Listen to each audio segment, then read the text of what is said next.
La semaine dernière, grâce au prophète Jonas, nous avons vu que Dieu donne une nouvelle chance à ceux qui ont échoué après avoir pris une mauvaise décision. Et cela nous a permis de comprendre que Dieu, notre Dieu, le Dieu de la Bible, le Dieu de l'Évangile, est en réalité le Dieu des recommencements. Avec Dieu, on peut recommencer. Recommencer après avoir échoué. Recommencer après avoir raté ce que nous avions entrepris.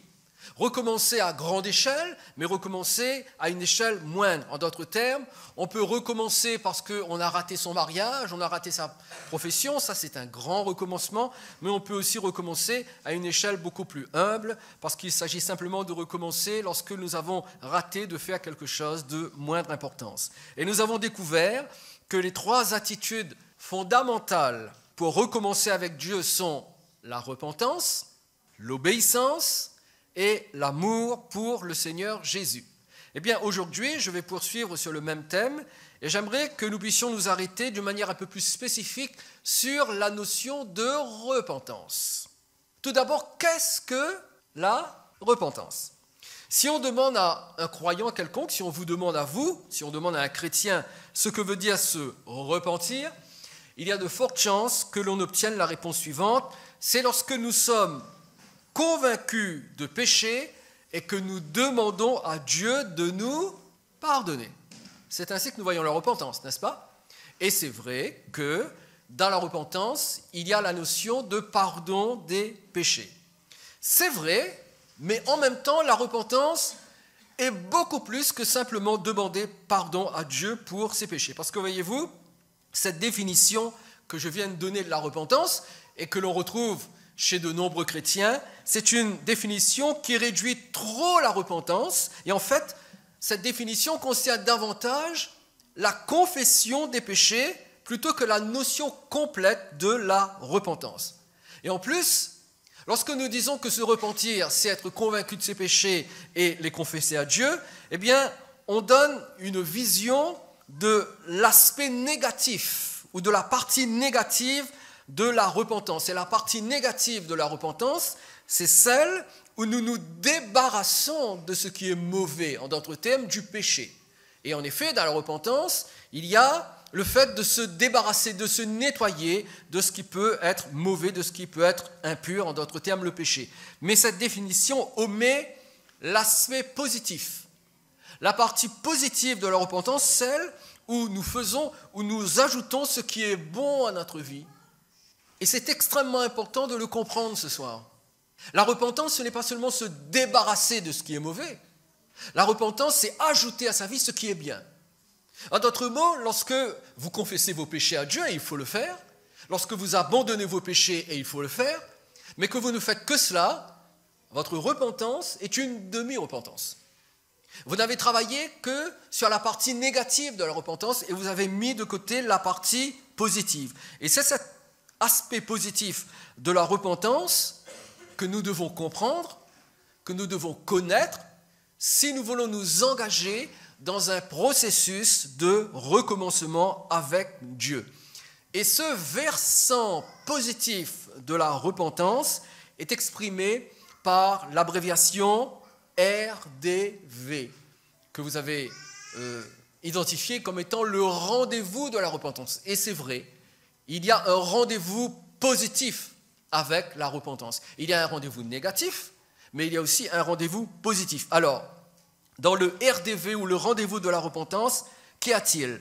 De quoi s'agit-il exactement ? Eh bien, pour le savoir, nous allons nous tourner aujourd'hui vers une autre histoire. La semaine dernière, nous avons considéré Jonas. Eh bien, aujourd'hui, nous allons nous tourner vers l'histoire du fils prodigue que nous trouvons dans l'évangile de Luc au chapitre 15, du verset 11 au verset 24. Alors, l'histoire commence ainsi.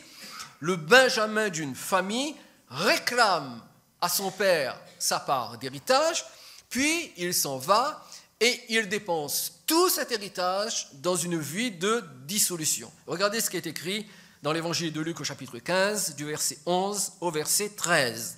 Il dit encore, un homme avait 2 fils. Le plus jeune dit à son père, mon père, donne-moi la part de bien qui doit me revenir. Et le père leur partagea son bien. Peu de jours après, le plus jeune fils, ayant tout ramassé, partit pour un pays éloigné où il dissipa son bien en vivant dans la débauche. Qu'est-ce que le plus jeune fils a fait? Eh bien, il a fait une chose très simple, une chose qui est en rapport avec le thème que nous sommes en train de développer depuis samedi dernier. Il a pris une mauvaise décision. Nous avons tous déjà pris de mauvaises décisions, n'est-ce pas? À moins que vous soyez âgé de moins d'1 an. Mais si vous êtes à un âge adulte, vous avez certainement déjà pris de mauvaises décisions. Et lui, il a pris une mauvaise décision. Réclamer sa part d'héritage et se croire suffisamment mûr pour gérer son héritage. Mais voilà que c'était un jeune homme, et alors qu'il a pris cette mauvaise décision de partir avec son héritage, eh bien, cette mauvaise décision s'est soldée par une vie misérable. Mais il a quand même saisi l'occasion de recommencer sa vie en revenant chez son père et en confessant à son père la faute qu'il avait commise quelque temps plus tôt en quittant son foyer. Et nous le voyons dans Luc chapitre 15, verset 21. Lorsqu'il arrive devant son père, le fils lui dit « Mon père, j'ai péché contre le ciel et contre toi. Je ne suis plus digne d'être appelé ton fils. » Et dans ce verset, nous voyons l'aspect négatif de la repentance. Celle qui consiste à reconnaître son péché et à confesser son péché. Il dit « Mon père, j'ai péché contre toi. J'ai fait ce qui est mal. » Et c'est bien de sa part de le faire. C'est bien d'agir ainsi. Et comme je l'ai dit, nous avons raison, nous aussi, de confesser nos péchés au Seigneur. Mais si vous lisez l'ensemble de l'histoire du Fils prodigue, vous verrez que l'ensemble du texte nous montre davantage l'aspect positif de sa repentance que son aspect négatif. Habituellement, lorsqu'on s'arrête sur ce récit, on ne voit que l'aspect négatif. Le fait qu'il s'en va, qu'il vit une vie dissolue, qu'il revient, qu'il se repent, qu'il confesse son péché, c'est vrai. Mais il y a plus de positif dans cette histoire que de négatif. Et l'aspect positif de la repentance du Fils prodigue, nous le voyons dans tous les versets qui entourent le verset 21, c'est-à-dire les versets qui sont avant et les versets qui sont après, et dans lesquels nous allons trouver justement le rendez-vous de la repentance. Alors, que signifie le rendez-vous de la repentance? Eh bien, chaque lettre de l'abréviation pour rendez-vous désigne une vérité, une notion, un principe bien particulier. C'est ce que nous allons voir tout de suite. Premièrement, le R de rendez-vous pour réaction. Le R de rendez-vous pour réaction.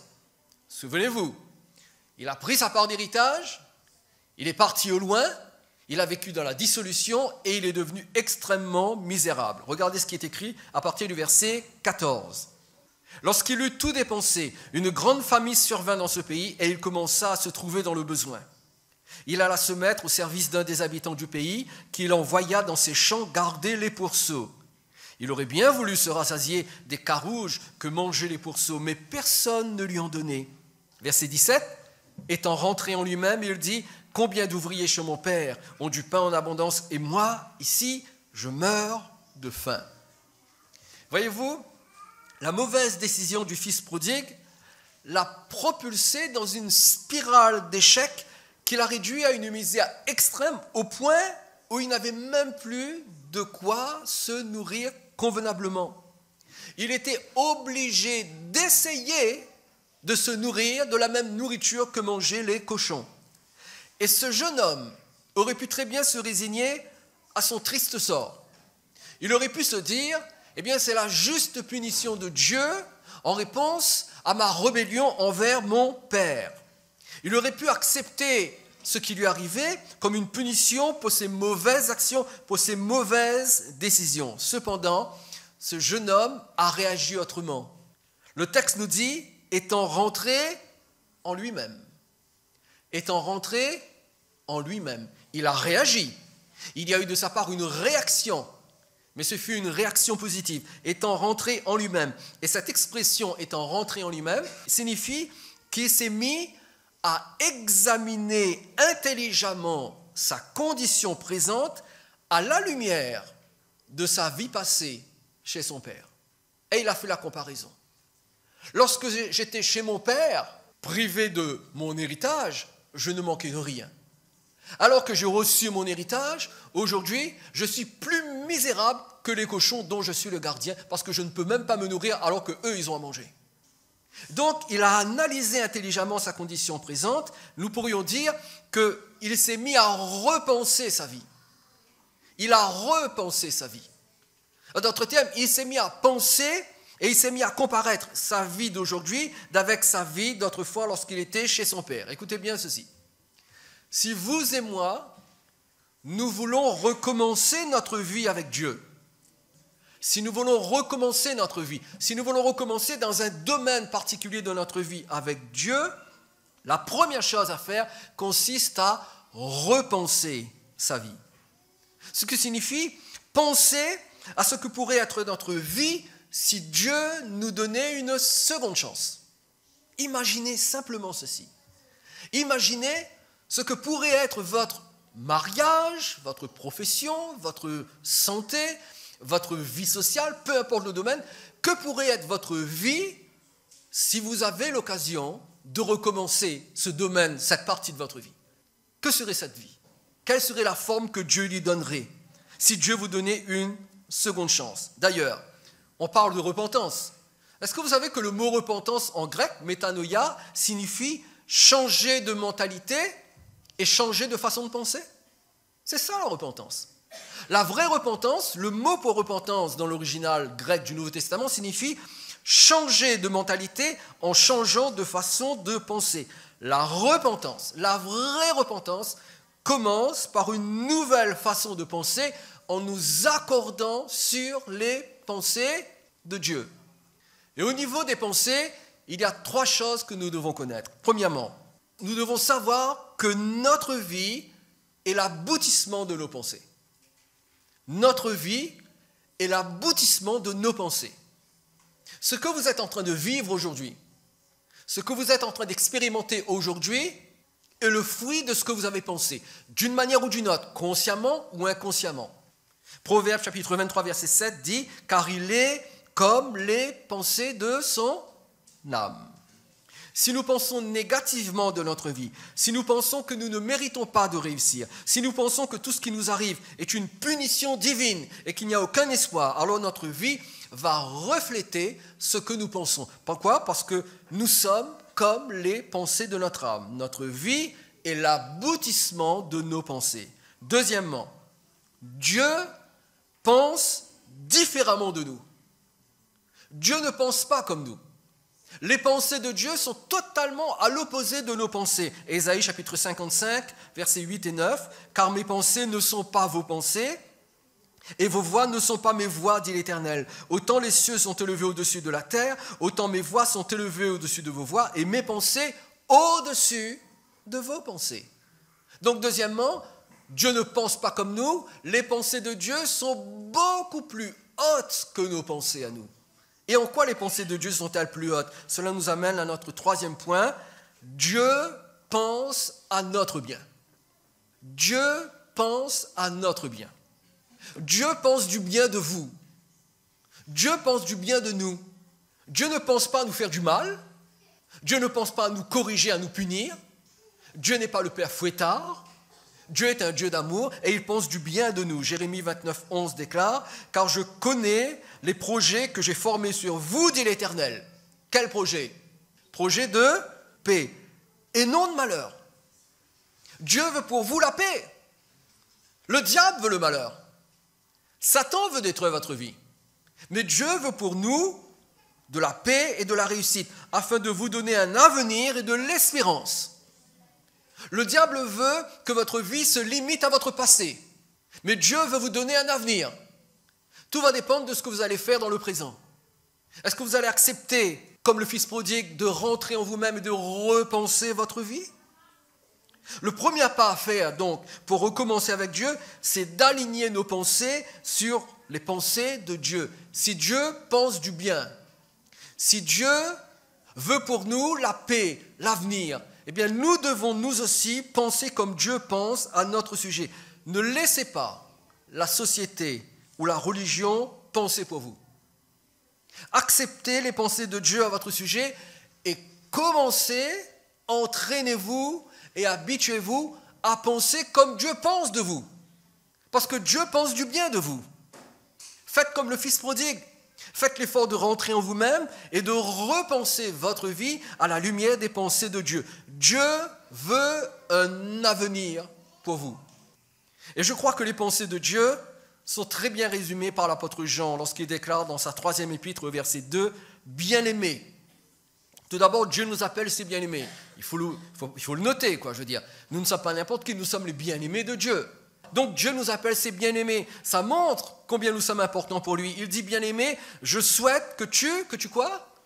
Prospères à tous égards, c'est-à-dire dans tous les domaines, que tu sois en bonne santé, comme prospère l'état de ton âme.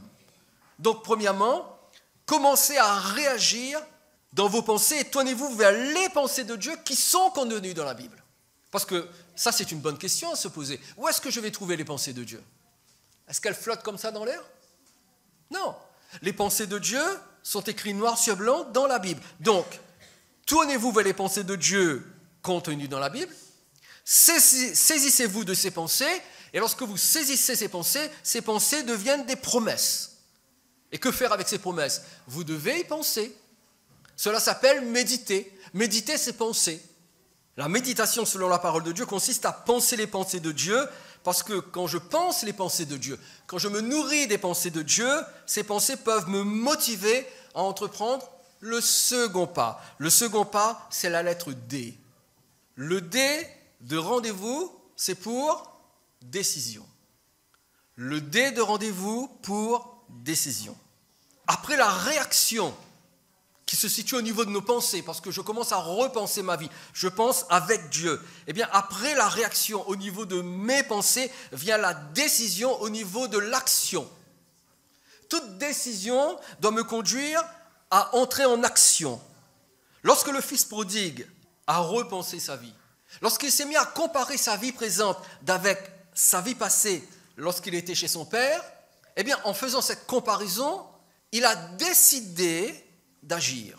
Et regardez ce qui est écrit dans Luc chapitre 15, lisons du verset 18 jusqu'à la première partie du verset 20. Verset 18. « Je me lèverai, j'irai vers mon père, et je lui dirai, mon père, j'ai péché contre le ciel et contre toi. Je ne suis plus digne d'être appelé ton fils. Traite-moi comme l'un de tes ouvriers. » Verset 20. Et il se leva et il alla vers son père. Si nous voulons recommencer avec Dieu, il faudra prendre des décisions. Il faudra prendre des décisions. Et non seulement il faudra prendre des décisions, mais il faudra passer à l'action. Parce que prendre une décision, mais ne pas la faire suivre d'action, c'est une décision morte. C'est une décision morte-née. Si je décide, je dois agir en fonction de ce que j'ai décidé. Donc, je dois prendre des décisions et je dois passer à l'action. Et un des plus grands ennemis de l'humanité et un des plus grands ennemis des chrétiens, c'est la passivité. La passivité. Qu'est-ce que la passivité? La passivité consiste à ne rien décider et à ne rien faire. Et cette passivité, elle est parfois recouverte d'un vernis religieux qui consiste à croire et à dire, par exemple, « Le Seigneur sait ce qu'il me faut. Il me le donnera quand il le jugera bon. » Ou alors, « Tout est entre les mains de Dieu. C'est lui qui décide. J'attends. Je suis passivement assis et j'attends que Dieu fasse tout. » Alors ça peut paraître spirituel de parler ainsi, mais ce n'est pas si spirituel que cela, parce que voyez-vous, si vous voulez recommencer professionnellement, mais que vous attendez passivement qu'un employeur vienne frapper à votre porte pour vous dire « S'il vous plaît, venez travailler dans mon entreprise. S'il vous plaît, acceptez le salaire que je vais vous donner. Je vous en supplie. » Ça n'arrivera pas. Hein? Vous le savez, ça. Ça n'arrivera jamais. Si vous voulez acquérir de nouvelles connaissances ou compétences, vous ne pouvez pas vous permettre de faire l'économie de la formation et de l'étude. Ces compétences, ces connaissances ne vont pas tomber du ciel pour tout d'un coup pénétrer au milieu de votre cerveau et vous rendre capable. Hein? Ça n'arrivera pas. Il faudra aller se former et il faudra étudier. Si vous voulez rencontrer l'âme sœur, parce que vous voulez recommencer une vie de couple, si vous voulez rencontrer l'âme sœur, eh bien Dieu ne va pas vous faire tomber dans un profond sommeil et recréer un conjoint ou une conjointe à partir de votre cote comme il l'a fait pour Adam. Ça n'arrivera pas. Il faudra rencontrer du monde. Il faudra rencontrer un autre homme, une autre femme, faire connaissance, dans la pureté bien sûr, parce que votre corps est le temple du Saint-Esprit. Donc il faut maintenir votre corps dans un état de pureté. Et puis rencontrer quelqu'un, apprendre à le connaître, pour voir si éventuellement il y a possibilité de faire son avenir ensemble. Mais il faut passer à l'action. Et toute action que nous entreprenons est généralement précédée d'un choix que nous avons fait pour cette action. Et le même principe s'applique au recommencement avec Dieu. Même si Dieu nous fait part de ses pensées dans sa parole, nous devons choisir ses pensées et nous devons passer à l'action. Deutéronome chapitre 30, verset 19, la Bible dit « J'en prends aujourd'hui à témoin contre vous le ciel et la terre. J'ai mis devant toi la vie et la mort, la bénédiction et la malédiction. Choisis la vie, afin que tu vives, toi et ta postérité. » Dieu dit « Je mets devant toi, mais choisis. » C'est devant toi, mais choisis. Les promesses de Dieu sont devant nous. Les pensées de Dieu sont devant nous. La parole de Dieu est devant nous. Dieu nous fait de merveilleuses promesses dans sa parole. Vous êtes d'accord avec moi? Mais qu'est-ce que nous devons faire? Nous devons choisir. Choisir la vie. Et dans ce verset, Dieu révèle sa volonté à Israël, mais Israël devait choisir de vivre selon cette volonté et d'obéir à la volonté de Dieu. Et comme le fils prodigue, il y a un moment où il faudra se lever et y aller. Nous l'avons lu tout à l'heure. Il se leva et il alla vers son père. Et il y a un moment où il faudra se lever et y aller, c'est-à-dire décider de passer à l'action. Deutéronome chapitre 1, verset 8 nous dit « Voyez, j'ai mis le pays devant vous. Allez et prenez possession du pays que l'Éternel a juré de donner à vos pères, Abraham, Isaac et à Jacob, et à leur postérité après eux. » Donc Dieu promet le pays de Canaan, la terre promise à Israël. Il dit « Je l'ai mis devant vous. Mais vous devez vous lever, vous devez y aller et vous devez prendre possession. C'est à vous, je vous le donne, mais allez prendre possession. Passez à l'action. » Les pensées de Dieu contenues dans la Bible sont devant nous, mais nous devons prendre possession de ces promesses. En fait, nous devons prendre possession de notre recommencement. Et si nous voulons recommencer avec Dieu, il faudra saisir ce recommencement. Et comme nous recommençons avec Dieu, nous ne devons pas oublier le troisième pas. Le troisième pas, c'est le V. Le V de rendez-vous pour valorisation. Le V de rendez-vous pour valorisation. Un recommencement avec Dieu, écoutez bien ceci, un recommencement avec Dieu n'est pas comme un recommencement sans Dieu. Vous pouvez recommencer votre couple sans Dieu. Vous pouvez recommencer votre vie professionnelle sans Dieu. Vous pouvez. Mais vous n'êtes pas sûr de faire encore une fois le bon choix et de réussir. Parce que lorsqu'on recommence avec Dieu, le Seigneur met à notre disposition une force que l'on ne retrouve nulle part ailleurs. La compassion divine. La compassion divine. Si vous voulez recommencer avec Dieu, vous avez besoin d'une chose. Vous avez besoin de la compassion de Dieu. Luc chapitre 15, verset 20. Il se leva et alla vers son père. Donc il a pris sa décision et il s'est mis en action. Comme il était encore loin, son père le vit et fut ému de compassion. Il courut se jeter à son cou et l'embrassa. Et j'aimerais vous faire noter que la décision et l'action du fils prodigue a suscité une réaction inhabituelle de la part de son père dans le type de culture dans lequel ces deux personnes vivaient. Voyez-vous, quand le fils prodigue a demandé sa part d'héritage à son père, c'était en quelque sorte une façon pour lui de dire à son père « J'espère que tu vas mourir vite ». En fait, en demandant à son père sa part d'héritage, il prononçait une condamnation à mort sur son père. Il déshonorait son père, il déshonorait sa famille et il manifestait une absence totale de respect. Et une telle attitude de la part du fils prodigue, écoutez bien ceci, dans la culture de l'époque, une telle attitude de la part du fils prodigue donnait à son père le droit légal non seulement de le renier à vie, mais son père avait légalement le droit de le mettre à mort. son père avait légalement le droit de le tuer à cause de son attitude.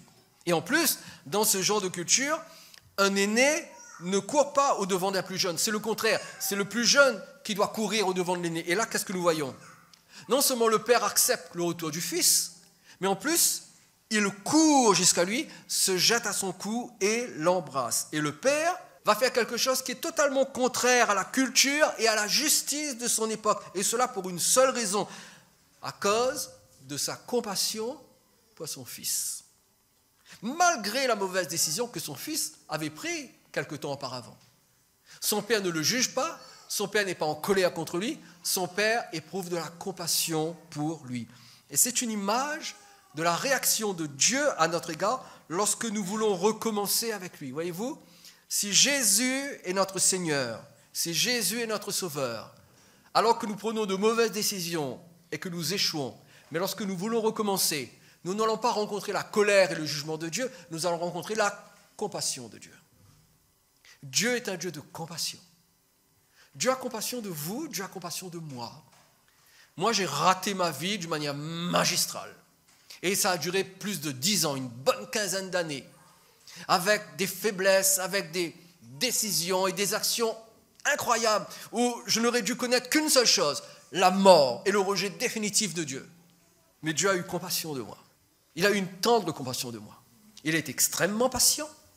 Et lorsque je suis revenu au Seigneur Jésus, je n'ai rencontré qu'une chose, de la compassion et de la miséricorde.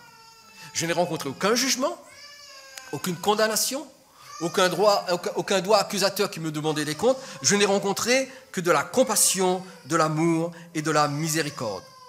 Et devant la compassion de son père, le fils prodigue, que fait-il? Alors que son père l'accueille à bras ouverts et que son père l'accueille en l'embrassant, eh bien le fils prodigue va prendre la position et le rôle du repentant qui ne mérite rien. Parce que nous l'avons lu tout à l'heure, mais on va le relire encore une fois. Luc chapitre 15, verset 21. Alors que son père l'accueille en l'embrassant, ému de compassion. Verset 21, le fils lui dit, « Mon père, j'ai péché contre le ciel et contre toi. Je ne suis plus digne d'être appelé ton fils. » Il joue le rôle du repentant qui ne mérite rien. Et vous et moi, nous sommes parfois comme cela. Nous croyons que nous ne méritons rien parce que nous sommes allés trop loin peut-être. Nous avons trop déçu Dieu, nous avons trop péché. Mais il n'y a aucun péché qui soit plus fort que la puissance du sang de Jésus. Et il n'y a aucun péché qui puisse aller au-delà de la miséricorde de Dieu manifestée en la personne de Jésus qui meurt à Golgotha. Et la compassion du Père ira beaucoup plus loin qu'un simple bon accueil envers le Fils prodigue. Le Père va prouver au Fils qu'il retrouve toute sa dignité de fils et qu'il peut recommencer là où il avait échoué. Parce que regardez la réaction de son père. Dans Luc chapitre 15, lisons à partir du verset 22. « Mais le père dit à ses serviteurs », notez bien, « mais il dit à ses serviteurs », après que le fils ait dit « je ne suis plus digne d'être appelé ton fils », mais le père dit à ses serviteurs « apportez vite la plus belle robe et revêtez-le. Mettez-lui un anneau au doigt et des souliers aux pieds. Amenez le veau gras et tuez-le. Mangeons et réjouissons-nous, car mon fils que voici était mort et il est revenu à la vie. Il était perdu et il est retrouvé. » Et ils commencèrent à se réjouir. Voyez-vous, si c'était vous et moi qui accueillions le retour du fils prodigue, je pense que nous lui aurons plutôt dit « Je t'avais prévenu, il fallait m'obéir. Moi, j'ai plus d'expérience que toi. J'ai déjà vécu. Et toi, dans ta jeunesse, dans ta folie, regarde où tu en es réduit. Alors rentre, tais-toi. Tais-toi maintenant. À partir de maintenant, tu restes tranquille, tu t'assis, tu fermes la bouche, tu dis plus rien, tu obéis à tout ce qu'on te dit. » Non. Le père dit, apportez la plus belle robe. Et la plus belle robe devait certainement être la robe du père lui-même. En d'autres termes, le père prenait un de ses plus beaux vêtements et demandait à ses serviteurs, revêtez-le de cette plus belle robe qui m'appartient. Je donne ma plus belle robe à mon fils. Le père dit, mettez-lui un anneau au doigt. Et voyez-vous, à cette époque, l'anneau était le signe de l'autorité et surtout, ça permettait de sceller les documents officiels. Mettez-lui également des souliers aux pieds. Pourquoi ? Pour le différencier des esclaves. Parce qu'il a dit, je ne suis plus digne d'être appelé ton fils. Traite-moi comme l'un de tes esclaves. Et voyez-vous, à l'époque, les esclaves ne portaient pas de chaussures. Et le père dit, mettez-lui des chaussures aux pieds, mettez-lui des souliers aux pieds. C'est-à-dire, il n'est pas un esclave. C'est mon fils. Il était mort, mais il est revenu à la vie. Il était perdu, mais il est retrouvé. Alors, amenez le veau gras. Faisons un festin pour fêter le retour du fils perdu et considéré comme mort. Et l'attitude du père indique qu'il y a de sa part envers son fils une réintégration complète et parfaite au sein de la famille qu'il avait abandonnée et déshonorée. Il ne reçoit pas un statut différent, moindre que ce qu'il avait. Non, il retrouve sa position de fils. L'anneau au doigt pour sceller les documents officiels pour acheter et vendre. Les chaussures aux pieds pour montrer qu'il est un fils, qu'il est un des patrons, qu'il n'est pas un esclave. Et la plus belle robe, et ainsi que le veau gras pour se réjouir. Et le troisième pas pour recommencer avec Dieu consiste à accepter sa valorisation. Si Jésus est notre Seigneur, Dieu n'accepte pas notre confession d'indignité, mais il déclare combien nous avons de la valeur à ses yeux. Et je pense que c'est une des vérités qui manque le plus aux chrétiens aujourd'hui. Nous ne sommes pas conscients de la valeur que nous avons aux yeux de Dieu. Vous savez pourquoi? Parce que nous sommes tellement conscients de nos faiblesses, tellement conscients de nos faux pas, tellement conscients de tous nos manquements. Et parce que nous passons du temps à être conscients de ce qui nous manque, nous ratons de devenir conscients de la valeur que nous avons aux yeux de Dieu. Lorsque nous craignons de recommencer avec Dieu, parce que nous avons encore en mémoire tous nos échecs passés, n'est-ce pas que c'est comme ça que ça agit? Vous savez, le champion pour agiter notre mémoire devant nous, c'est Satan. Dès que nous voulons entreprendre quelque chose, il vient avec son tableau, et puis il prend toutes les images de notre passé, et il les colle sur le tableau, et il nous les montre comme ça, il le met devant nos yeux et te dit, tu te souviens? Regarde ce que tu as fait. Regarde comment tu agis. Et lorsque nous craignons de recommencer avec Dieu, parce que nous avons en mémoire tous nos échecs passés et que nous nous sentons indignes, eh bien Jésus nous adresse une parole pleine d'espoir. Matthieu chapitre 10, verset 31, Jésus dit, « Ne craignez donc point, vous valez plus que beaucoup de passereaux. » Vous avez de la valeur, ne craignez pas. Peu importe vos échecs passés, peu importe les mauvaises décisions que vous avez prises, vous avez de la valeur. Et la Bible exprime cette valorisation de Dieu. Voyez-vous, Dieu nous valorise. Eh bien, la Bible exprime cette valorisation de Dieu pour confirmer qu'il approuve notre décision de recommencer avec lui. Et pour cela, que fait-il? Il nous rappelle son amour pour nous et il nous rappelle son désir de se tenir à nos côtés pour combattre avec nous. Regardez ce qui est écrit dans Jean chapitre 17, versets 22 et 23. Jésus déclare, « Je leur ai donné la gloire que tu m'as donnée afin qu'ils soient un comme nous sommes un. Moi en eux et toi en moi, afin qu'ils soient parfaitement un et que le monde connaisse que tu m'as envoyé et que tu les as aimés comme tu m'as aimé. » Pensez à cela. Dieu nous aime comme il aime Jésus. Dieu vous aime comme il aime Jésus. Pouvez-vous juste imaginer l'amour que le Père éprouve pour Jésus, son Fils? Eh bien, la Bible dit que Dieu nous aime comme il aime Jésus. Cela nous donne un accès incroyable dans la présence de Dieu. C'est pour cela que l'Épître aux Hébreux dit que nous avons, au moyen du sang de Jésus, une libre entrée dans le sanctuaire de Dieu et que nous devons nous approcher avec assurance. Maintenant, découvrons combien Dieu est prêt à nous aider. Regardez Romains chapitre 8 avec moi, versets 31 et 32. L'apôtre Paul dit, « Que dirons-nous donc à l'égard de ces choses? Si Dieu est pour nous, qui sera contre nous? Si Dieu est d'accord avec notre désir de recommencer, si Dieu approuve notre volonté de recommencer avec lui, et s'il est avec nous, qui sera contre nous? » Quelqu'un a dit, « Dieu et moi, nous formons la majorité. » Et c'est vrai spirituellement. Si Dieu est avec vous, vous êtes dans la majorité. Le diable, avec tous ses milliards de démons, sont quand même dans la minorité si Dieu est avec vous. Et si Dieu est avec nous, qui sera contre nous? Lui qui n'a point épargné son propre Fils, mais qui l'a livré pour nous tous. Comment ne nous donnera-t-il pas aussi toutes choses avec lui? Cette promesse est trop belle et nous avons du mal à y croire. Nous nous disons, mais ce n'est pas possible, je ne mérite pas autant. Ce n'est pas possible que Dieu me parle ainsi. Ce n'est pas possible que Dieu m'aime comme il a aimé Jésus. Ce n'est pas possible que Dieu puisse être avec moi au point où personne ne pourra être contre moi. Ce n'est pas possible que Dieu soit disposé à me donner toutes choses avec Jésus. Eh bien, si c'est possible, parce que Jésus est mort à la croix pour nous. Jésus a pris nos péchés. Jésus a subi notre condamnation. Et Dieu nous valorise au point de prendre notre défense et de nous donner avec Jésus tout ce qui sera nécessaire pour que nous recommencions avec lui. Et voyez-vous, Dieu est même prêt à l'impensable. Et je terminerai avec ce dernier verset. Il le dit de façon imagée par le prophète Ésaïe. Ésaïe chapitre 43, verset 4. Dieu dit, parce que tu as du prix à mes yeux, parce que tu es honoré que je t'aime, je donne des hommes à ta place et des peuples pour ta vie. Vous voyez ce que Dieu dit ici, là? C'est fort, là, hein?